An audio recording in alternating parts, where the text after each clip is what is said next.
Hola, mi nombre es Verushka Bonafina. Recientemente, en Entrepreneur en Español, tuve la oportunidad de conversar con Ricardo Jiménez, un valiente emprendedor y ángel inversor activo. Desde el 2014 se ha visto involucrado en más de 50 proyectos tecnológicos, incluido el lanzamiento de la moneda Ethereum. Durante los últimos años, Ricardo no solo ha crecido sus inversiones en industrias, sino también en geografía, interesándose en el primer avión de hidrógeno de Francia, una mina de oro en Paraguay y una solución financiera para la generación Z en el Medio Oriente. Tuvimos la oportunidad de conversar con él sobre el lanzamiento de su último libro, Crash Course, donde nos cuenta la travesía del fracaso de su primera startup, dejando el orgullo a un lado con la esperanza de que las futuras generaciones puedan aprender de sus desaciertos. Ricardo, bienvenido a este espacio y estamos muy contentos de escucharte. Bueno, feliz de estar aquí. Cuéntame un poco la historia, Ricardo.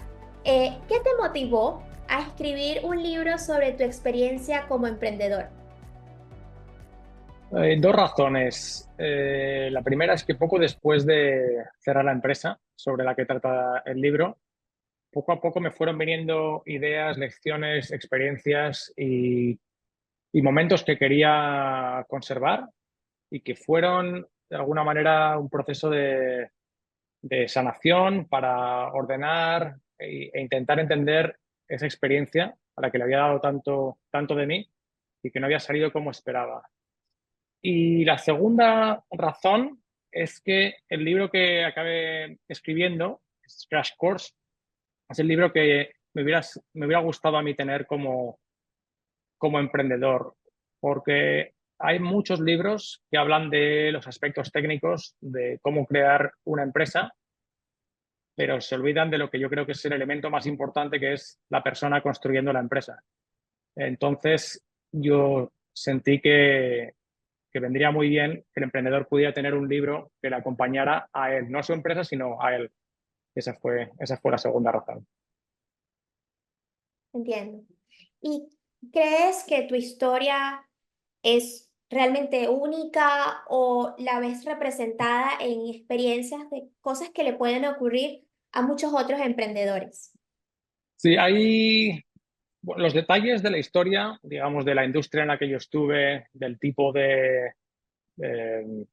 del tipo de obstáculos que yo me encontré, de las personas con las que me encontré, sí que creo que son, digamos, individuales, porque cada uno tiene cada emprendedor tiene su historia y su proyecto y es único, digamos que tiene su propio color.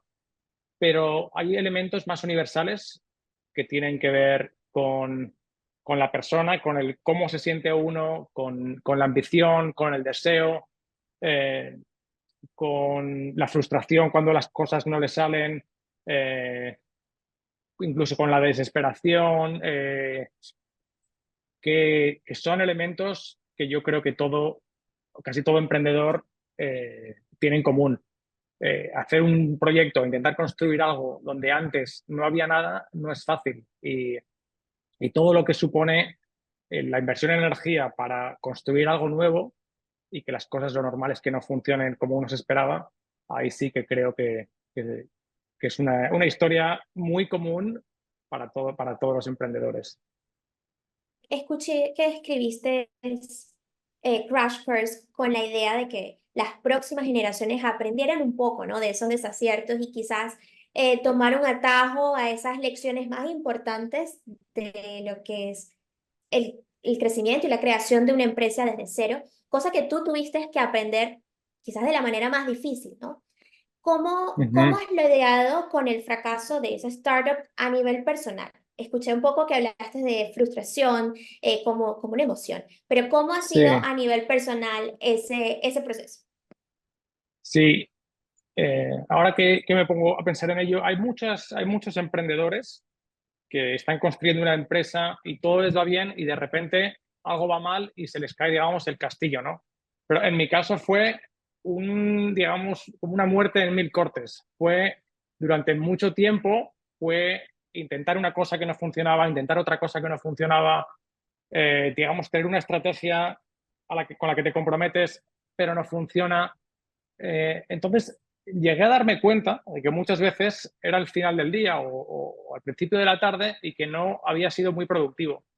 Y no era por falta de ganas o por falta de motivación, sino por falta de claridad, de estar confundido, incluso yo diría un poco paralizado, que es una experiencia que pasa cuando tienes mucha, digamos, mucha emoción acumulada, mucha confusión, mucha frustración. Y en mi caso lo que tuve que ser muy consciente de qué es lo que estaba ocurriendo conmigo, porque si yo no estaba siendo, digamos, productivo o yo no estaba avanzando o haciendo las cosas que yo me proponía, no era solamente porque, digamos, el mercado o la competencia no me estuviera abriendo las puertas, sino porque había algo que estaba ocurriendo dentro de mí y tuve que aprender a conectar con, digamos, con mis emociones, con mi estado y, y saber mover las emociones para volver a un estado de claridad. Y ese es un aprendizaje continuo y muy valioso muy valioso que me llevé, el preguntarme qué está ocurriendo conmigo. Más allá de que mi empresa no funcione, vamos a ver qué pasa conmigo. Porque si yo estoy más claro, más motivado, con más energía, seguramente le voy a dar más opciones a mi empresa de funcionar. Claro que sí. La mayoría, la mayoría de las empresas emergentes no tienen éxito y es una estadística un poco fuerte, pero en realidad hay muchos estudios, incluso está el de Harvard Business Review que dice, pues más de 2/3 de estas empresas no ofrecen un retorno positivo a los inversionistas.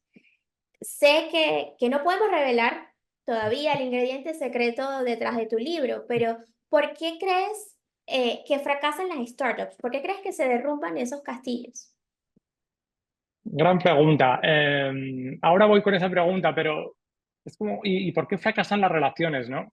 Las relaciones personales. Hay tantas razones por las que puede fracasar una startup, algunas bastante comunes, diríamos es que no es un buen timing, que estás sacando un producto para el que no es el momento en su mercado, conflicto entre los fundadores, o quedarte sin capital, sin recursos.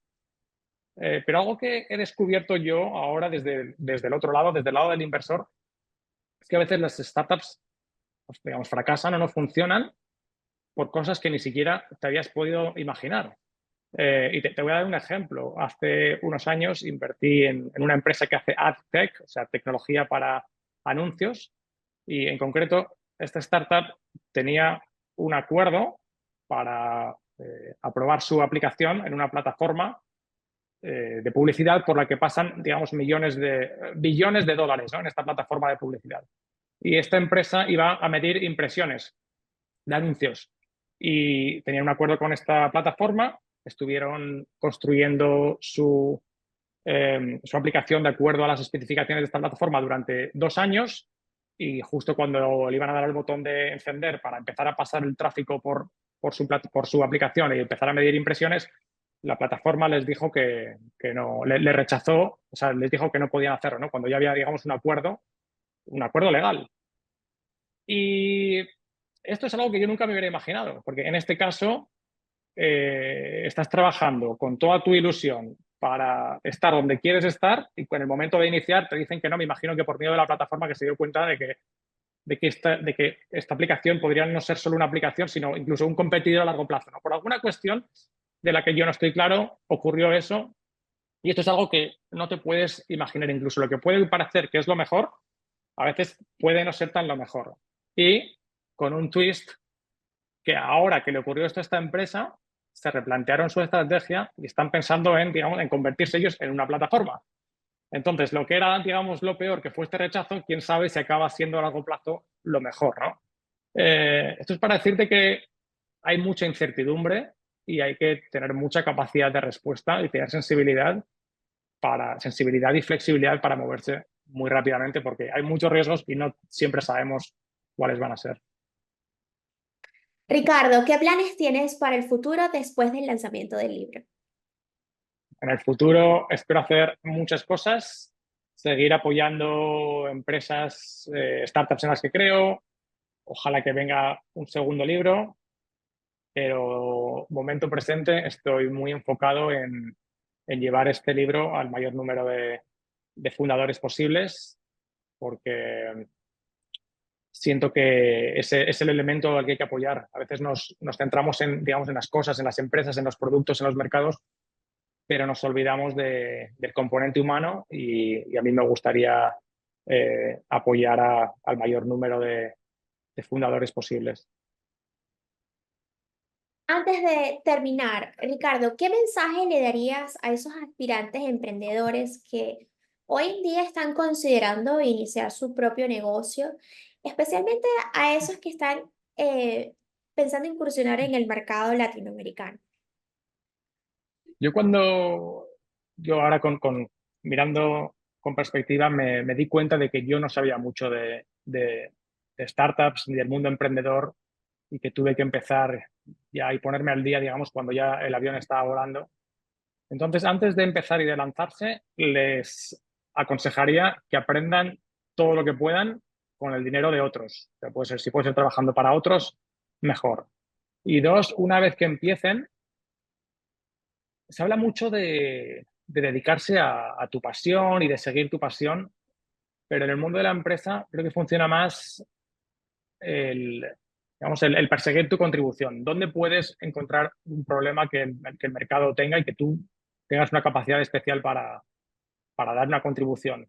Y que en ese sentido, cuando tú das tu contribución, se espera que haya una retribución hacia ti. Y lo que ocurre es que muchas veces, como sabemos, uno da mucho y como es tan competitivo, no recibe tanto.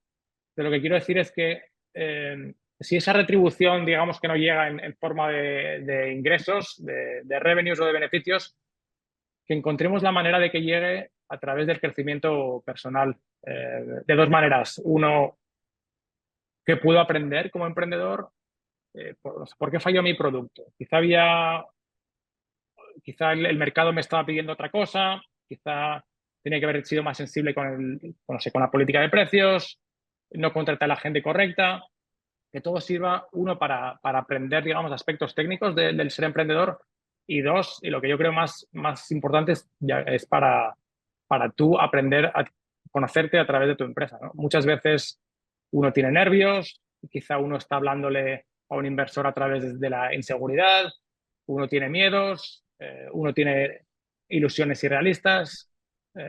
Entonces, que utilicen este viaje de emprender para conocerse a sí mismos. Gracias, Ricardo, por tu tiempo y contarnos tu experiencia. Y a ustedes, muchísimas gracias por acompañarnos y nos vemos en una próxima oportunidad. Bueno, muchas gracias, Beruzca.